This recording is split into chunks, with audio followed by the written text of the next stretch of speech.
The battery tray was bugging me for a long time. I was debating whether I should buy a new one or I tried to build one. And that was the reason why I kept leaving it for later and I kept doing other things instead. But finally I made up my mind and I decided to build it myself. So first I had to remove the old one, which was just spot welded, so I had to drill through the spot welds and then just yank it out.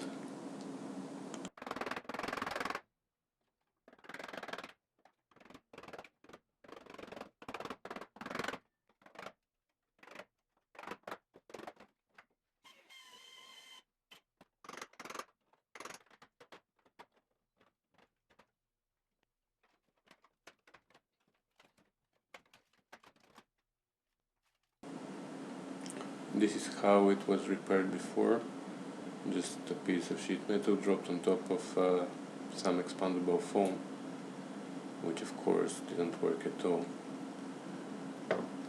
So I just took some measurements. I found this piece of sheet metal which was bent in a specific way for I don't know what reason, but it worked very well for me because I just cut 4 pieces. I finished each end of each piece at 45 degrees. I just used the woodworking sander to grind each end so it matches perfectly the piece that it was going to be welded to. And then I just welded them together.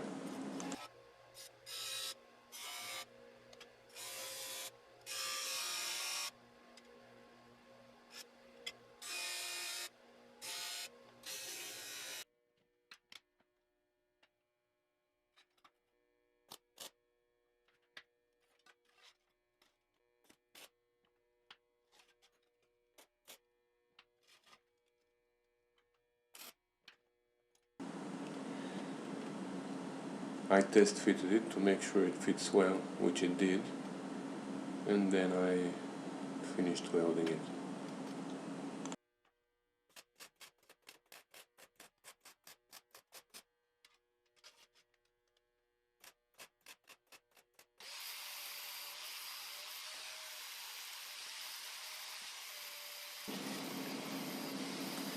One side of the deck was all eaten by the rust, so I cut the cheesy part out and I welded their new strip.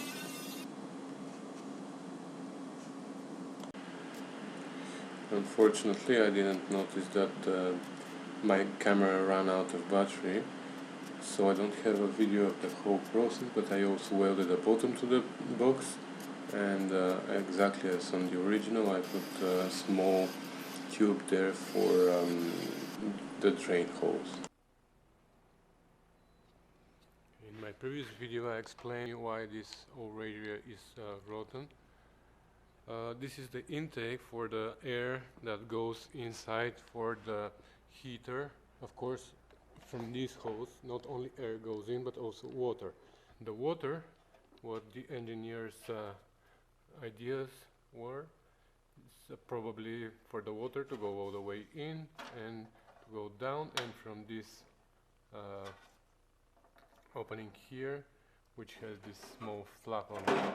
So the idea was from this opening the water to come out. Yes, but from here they didn't care where the water was gonna go, so the water goes this way or this way, and that's why the battery tray gets filled with water and this area here gets rotten. So I think same as for the battery tray, where we made a drain here, like this drain goes inside the car, and from this hole over there drains down on the ground. So I'm thinking to do the same thing. This small tube, I'm gonna weld it inside here, and from here the water is gonna come down, and probably with a small hose I'm gonna take it and drain it this way somewhere. So that's my idea. Now I'm gonna weld this inside. So I just drilled a small hole there and used a long screw and attached the tube temporarily there, and then I decided to fit the heater unit to make sure that it doesn't interfere with the small tube, and everything fitted well, so it was okay to go ahead and weld it.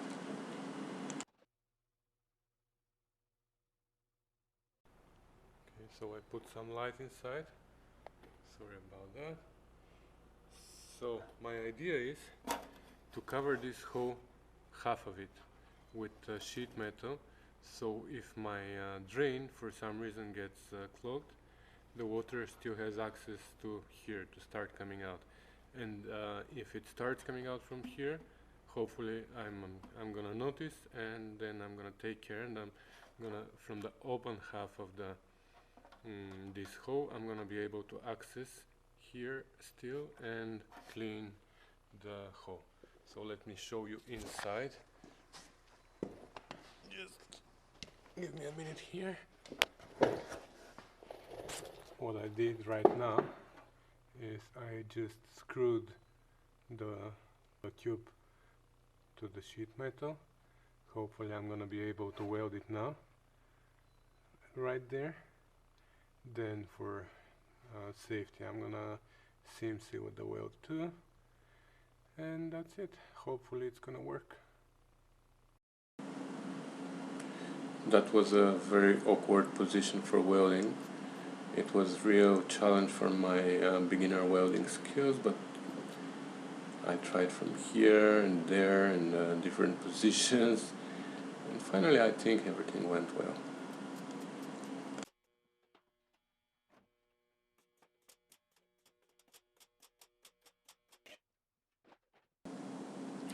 So after I was done welding, I just removed the screw from the center of the tube, and I drilled a bigger hole which matched the size of the inside of the tube.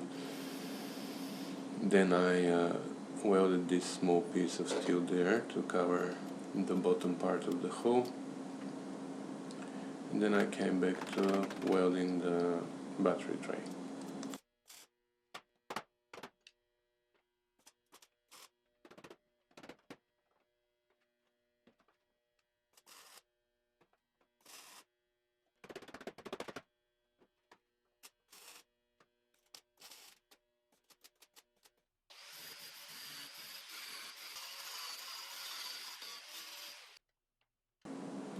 I also straightened and reinstalled the two sides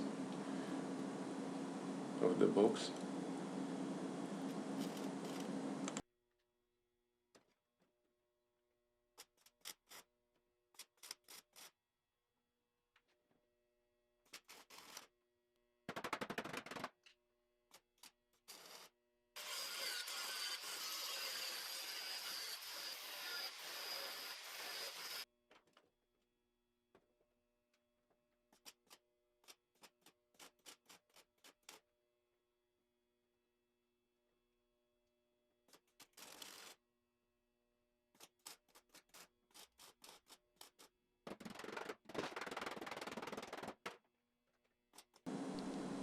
And that's my new box.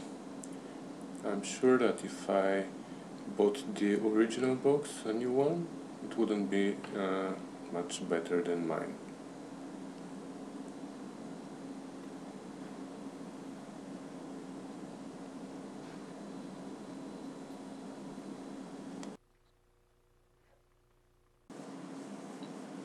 Then I decided to seam seal all the ribs and patches and everything that I welded under the car, just to make sure that no water goes in the car. I found out that my finger is the best tool for doing that.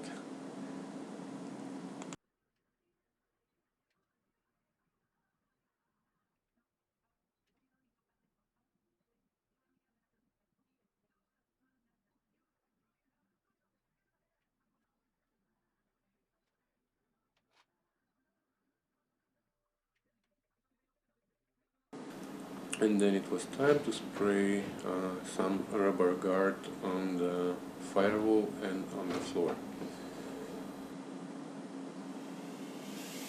Of course I want the firewall to be red, which is the body color, but before the red color I wanted to protect the body with undercoating.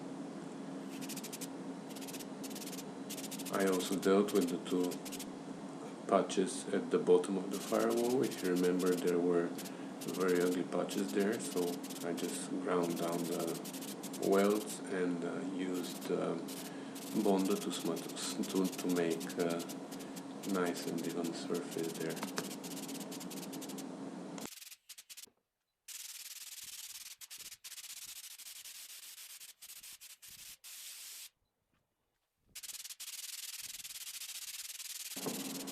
Yeah, I forgot to reposition the camera on a different angle for this shot. But yeah, hopefully by the time the car is ready, I'm gonna be able also to make a proper video.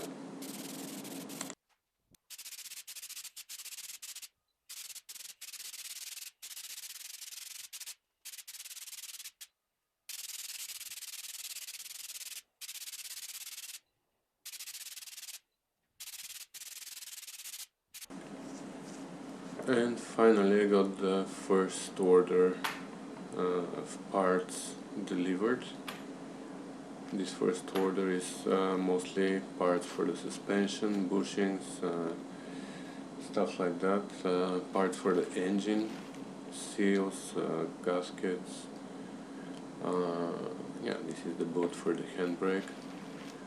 But yeah, mostly I ordered parts that will allow me to put the car back together, and then my next order is gonna be the rest of the parts which concern the interior, the headlights, signal lights and things like that. Yeah, here mostly I have a bunch of bushings. There was an oil leak from the engine, from the oil pan, and I have to change the gasket there, but I decided to order all the gaskets for the engine and change them all. Plus I have to change the seal on the front of the crankshaft, which I also ordered, and I got somewhere here in this order. And these are all the gaskets that I need for the engine.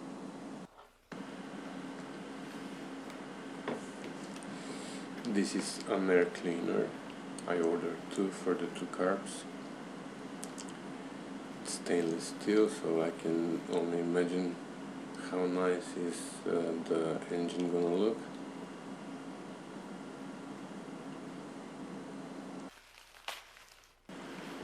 This is something that I'm really happy about, a struts kit for the hood. These are two struts that will keep the hood open, but they also help when opening it.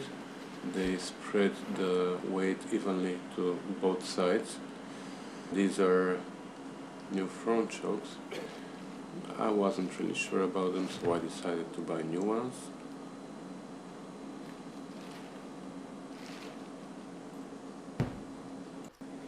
A brand new and shiny valve cover. That's also one thing that's gonna bring the look of the engine to a different level.